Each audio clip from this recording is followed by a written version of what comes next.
After nearly 2 years, the St. Johns County Sheriff's Office has solved a double murder case. 43-year-old Derrick Walden is behind bars facing 2 counts of first-degree murder for the shooting deaths of Cody Bennett and Tre Lyons in November 2023. Here's a look into the investigation.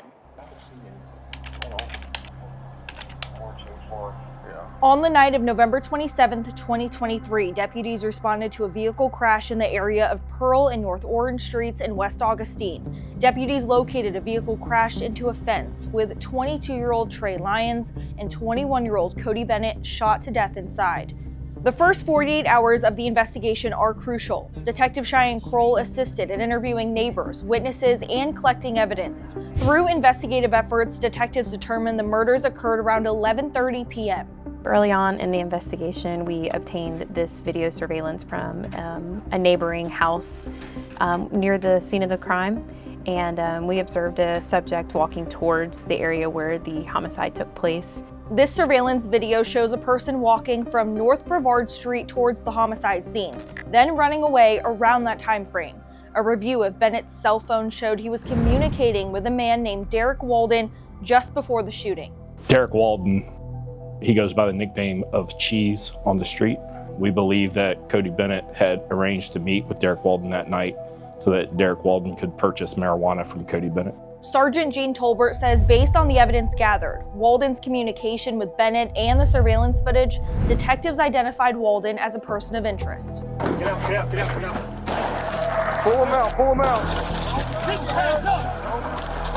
The SJSO Special Investigations Unit was also investigating Walden for an unrelated narcotics investigation. The SJSO SWAT team executed a search warrant at his home in January 2024, about a month after the murders. We have a search warrant for your residence.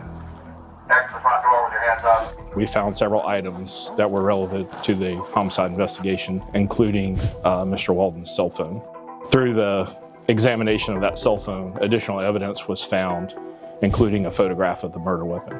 Detectives eventually located the murder weapon in a nearby pond. Another firearm not related to this case was recovered in his home during the search warrant. Because Walden is a convicted felon, he's not allowed to possess a firearm. He was taken into custody and convicted of possession of a firearm as a convicted felon in federal court. He is currently serving time in federal prison. Based on the totality of the investigation and everything that we have obtained in the investigation, we are 100% confident that the man that shot Cody and Tre that night is Derrick Walden.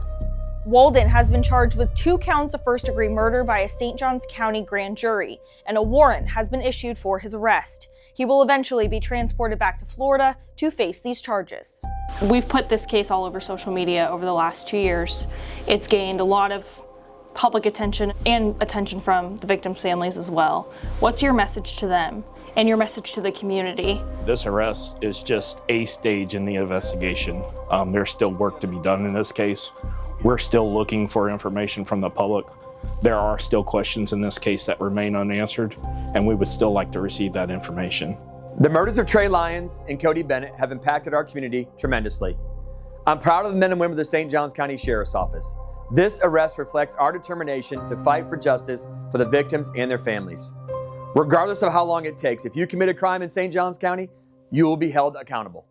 The St. Johns County Sheriff's Office worked in collaboration with the State Attorney's Office, U.S. Attorney's Office, FBI, and ATF to solve this case.